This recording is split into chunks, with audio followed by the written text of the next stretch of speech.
உலகத்தின் முதல் பெண் போராளி யார் தெரியுமா? மகாபாரதம் என்பது எண்ணற்ற கதாபாத்திரங்களை தன்னுள் அடக்கிக் கொண்ட ஒரு ஞான சுடரொளி. மகாபாரதத்தின் எந்த ஒரு கதாபாத்திரத்துடனும் பொருந்தாத மனிதன் இந்த பூமியில் இதுவரை பிறக்கவில்லை என்று உளவியலாளர்கள் கூறுகிறார்கள்.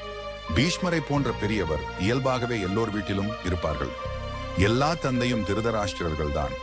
மகனுக்கு பட்டம் சூட்ட விரும்பாத தந்தை இந்த உலகில் உண்டா? முரட்டு குணம் கொண்ட ஒவ்வொரு இளைஞனிலும் துரியோதனனை நம்மால் காண முடியும். கடமைக்கும் பாசத்துக்கும் இடையில் ஊசலாடும் ஒவ்வொருவரும் கர்ணனின் அம்சமாகவே நமக்கு தெரிகிறார்கள். விருப்பமே இல்லாமல் ஊழலுக்கு துணபோகும் ஒவ்வொருவரிடமும் துரோணரை நாம் காண முடியும். சகுனிகள் இல்லாத இடமே உலகில் இல்லை. இப்படி மகாபாரதத்தில் எத்தனையோ கதாபாத்திரங்கள் இருந்தாலும் பாஞ்சாலியை மட்டும்தான் உரிமை குரல் எழுப்பும் நவநாகரீக பெண்களின் முன்னோடி என்று நாம் சொல்ல முடியும். சீதை, தமயந்தி, நளாயினி மாதிரி துன்பங்களை வாய்மூடி மௌனமாக அவள் ஏற்றுக்கொள்ளவில்லை. உரிமை குரல் எழுப்புகிறாள். என்னை பணயம் வைக்கும் உரிமை தர்மனுக்கு ஏது? அவர் முதலில் தன்னை பணயம் வைத்தாரா? இல்லை, என்னை பணயம் வைத்தாரா?